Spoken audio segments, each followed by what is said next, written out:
White House says that President Trump was not politicizing the attack and not blaming Senator Chuck Schumer for the events leading up to that attack, defends the president calling the U.S. justice system a joke, saying he's frustrated with the process, and defends the president's immediate calls for legislation, even though he didn't do that after Las Vegas when 500 people were hurt and 58 were killed. So back with me, Dana Bash, Kristi Liza, Julie Myers-Wood. Dana, just to you first, it's hard to see how the president wasn't politicizing this attack with his tweets this morning. Well, certainly going after Chuck Schumer, the Democratic leader in the Senate, who also happens to be the senior senator from the state of New York, where this attack took place. Of course, it's political. And at this point, both men are being political. And it is unfortunate because this was kind of a last bastion of a politics-free zone, that temporary, even 24 hours after a terror attack where you had people come together on both sides of the aisle. That didn't happen in this case. Mm-hmm. But I do think that the response that you heard from Sarah Huckabee Sanders about something that you were bringing up earlier in the show, Brooke, about the two reactions. Reaction that the president had on legislation, particular, or not proposing any legislation after Las Vegas, and now, yes, she said that this idea of getting away with this this lottery program, the special immigration lottery program, is something that the president was thinking about before. But look, at the end of the day, let's just get real. He can continue to push that because it is easy politics. Oh my God, this guy came over on this special immigration program. Okay, well, we're going to get away with it. Mm-hmm. P.S. I'm doing something about this. Mm-hmm. And it was not so cut and dry at all after Las Vegas, because the man who perpetrated this was not it wasn't an easy thing to understand, other than, as the president said, his wires were crossed. And he certainly is very, very cautious about going there on anything having to do with gun control, even something like the bump stock issue, which has a lot of bipartisan support. So, right. Yes, of course, there is politics in Washington. There is politics in the White House, even, and not just this White House, but past White Houses in general, even, unfortunately, in the wake of tragedy. Julie, I want to ask you in a second just about how she was talking about maybe a lack of vetting on this diversity visa program. But Chris, to you, listening to Jim Acosta's question, and we were talking about this before, how the president had, called the justice system a joke, and there was Sarah Sanders basically defending the president saying that. Yeah, it's just frustrating, candidly, Brooke, to watch and listen to something like this. Look, the job of the White House press secretary is to defend the president's interest and to spin at some level. That's just the nature of the beast. But Donald Trump said it's a laughingstock. It's a joke. He didn't say people say it's a laughingstock or a joke. You can literally just go back and watch it. You can read a transcript of it. This is not a debate over what he said. It's very clear what he said. It's like me saying, hey, Brooke, do you want an apple? And then 5 minutes later, you saying, hey, what about that apple? I say, I offered you a banana. It's not. We have it. Just in case people haven't heard it, on this. You may have picked up that reference. Yes. I got that. Apples and bananas. Let me play this. Let me play the sound in case people haven't heard the president. Roll it. We also have to come up with punishment that's far quicker and far greater than the punishment these animals are getting right now. They'll go through court for years. At the end, there'll be who knows what happens. We need quick justice, and we need strong justice, much quicker and much stronger than we have right now. Because what we have right now is a joke, and it's a laughingstock. And no wonder so much of this stuff takes place. It's a joke. It's a laughingstock. I know. Yeah, it's right there. This is the point. It's you can say, if you're Sarah Sanders, look, the president is saying like this particular element of the immigration system is a joke. You can say lots of things, but what you can't say is, well, he was saying many people think it's a joke and a laugh. That's not how it works. Mm-hmm. And when you're the president of the United States, the words you use matter. You call an animal or wires crossed or laughingstock. What continues to amaze me is that this administration exaggerates, misstates, and sometimes outright lies about things that are frankly very easily checkable. That's the thing I don't get. Well, I know part of the president's supporters will say, no, just because we're saying it's a fact will mean to them it's not. But for the broader American populace, you have to be able to see that what he said a few hours ago and what Sarah Sanders is saying he said are simply not the same thing. Well, let's get the facts, Julie. This is why we have you on this diversity visa program, because a lot of people are reading about this, tuning in today, and just trying to understand what it is, right? And so listening to Sarah Sanders, she was painting it almost like some sort of random lottery system, that not an appropriate way to vet people is how she put it. How does it work? Truly. Well, it's pretty clear that our vetting on immigration has not been sufficient. If you think back to San Bernardino, we were not doing sufficient vetting relating to social monitoring. Now, it's not clear here in this instance that in 2010, the vetting that was done was insufficient, but the diversity visa lottery program has been a program that's been rampant with fraud, and it's not really a merit-based program like many other programs and like what many other countries have. And so for a long time, many parts of the U.S. government have pushed to kind of stop this program. I think it is important to think about what sort of vetting are we doing? Are we really connecting all the dots, not only when someone is applying to come over here, but once they're here? And that's where I'm concerned, is that did the U.S. government focus enough and think enough about his relationships, looking at the social media, really tracking his profile? We need to reverse engineer this and figure it out to try to prevent it again. And the justice system, we need the justice system to do that, because that's the place that will do it for sure. Yes, and you were making the point before the briefing that, yes, there were issues with this, visa program already. Do you think, just quickly, do you think it should be ended? I do. I don't think it really brings to the U.S. the type of people that we want to have come there. It allows us to make the choice. So I think it's really outlived its purpose. And I think in immigration reform, part of it should be ending that and really focusing more on the types of workers that we need and the types of skills that we need to move and to make our country stronger. And Dana, just on the politics of that, weren't we saying earlier, I mean, it's not only this has been an issue with Republicans, I mean, Democrats would support that as well, yes? Likely, just like Democrats and Republicans came together to create this this program in the first place. Obviously, there should be questions asked about any program that ended up with somebody in this country who did what he did yesterday.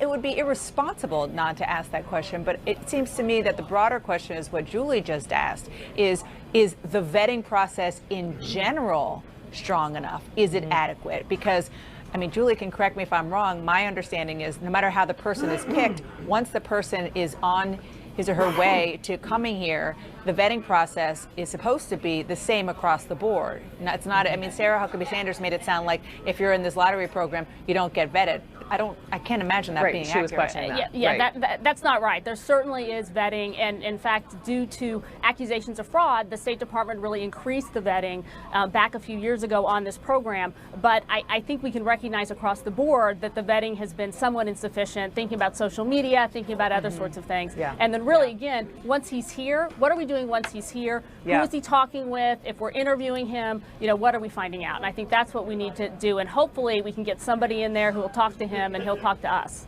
All right, Julie and Dana and Chris, thank you all so much, and thanks for playing musical chairs with me as well.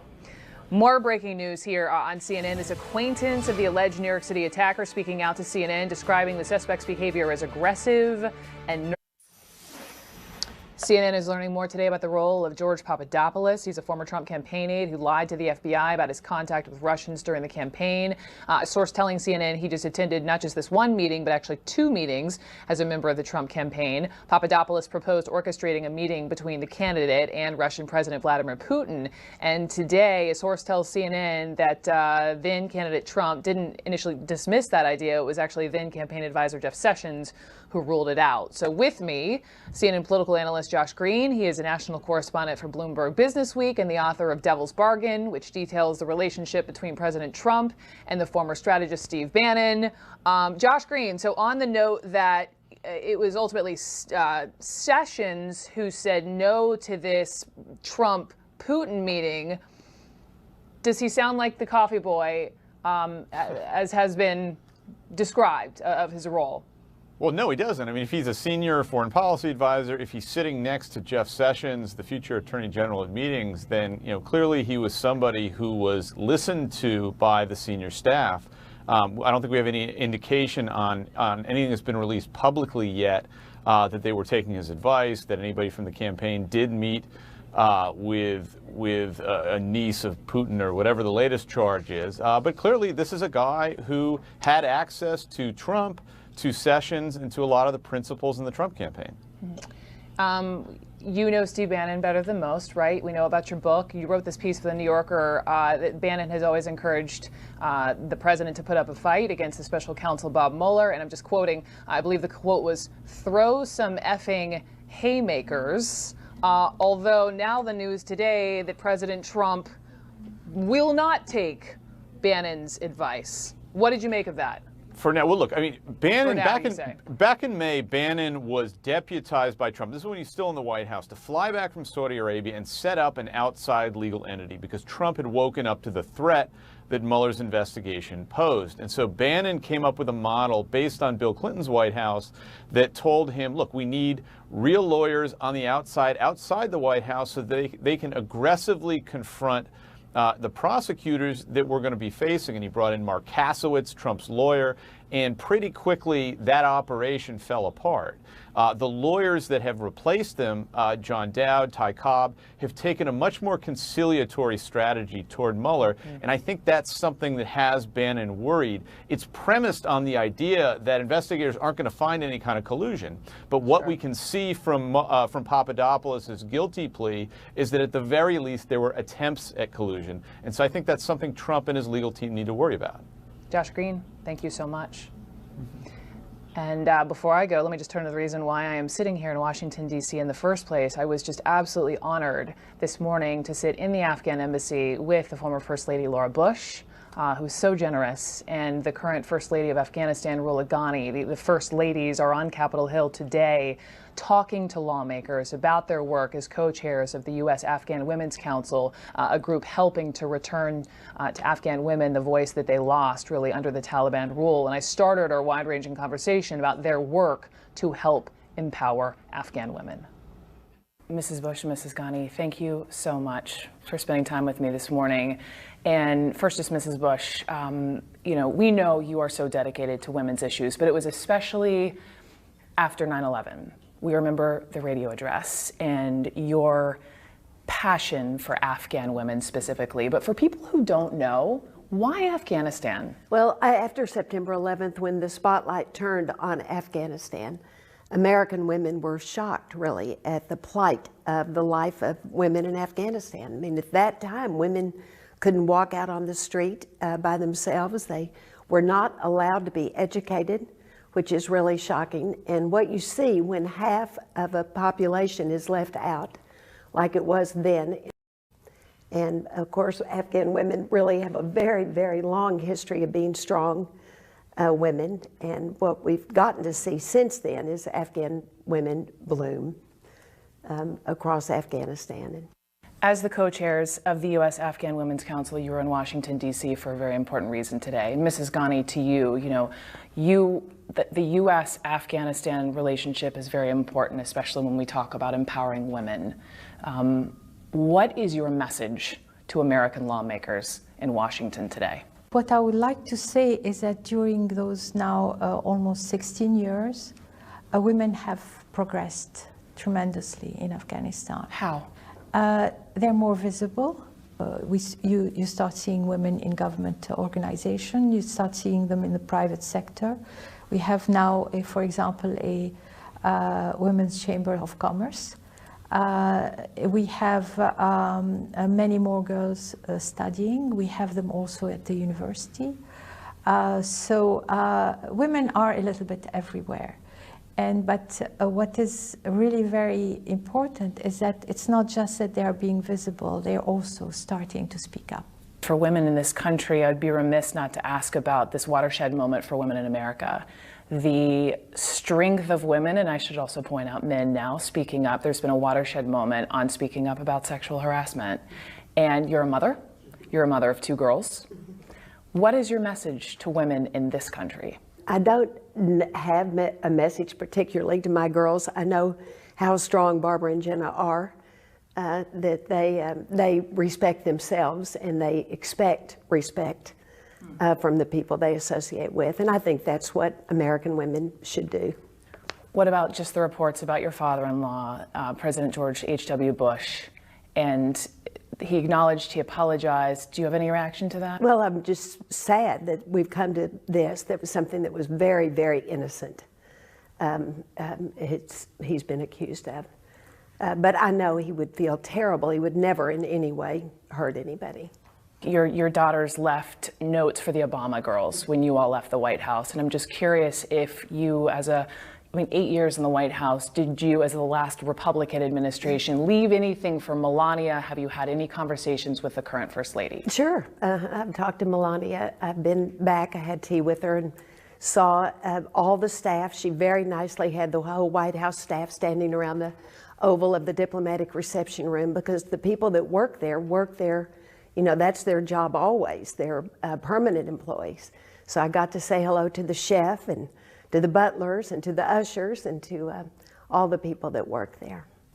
Any message to Melania in particular? Well, I just think she's share? doing a lovely job. She's a beautiful woman. She's a wonderful representative for the United States. Lastly, it's a very different administration than that of you and your husband in 8 years.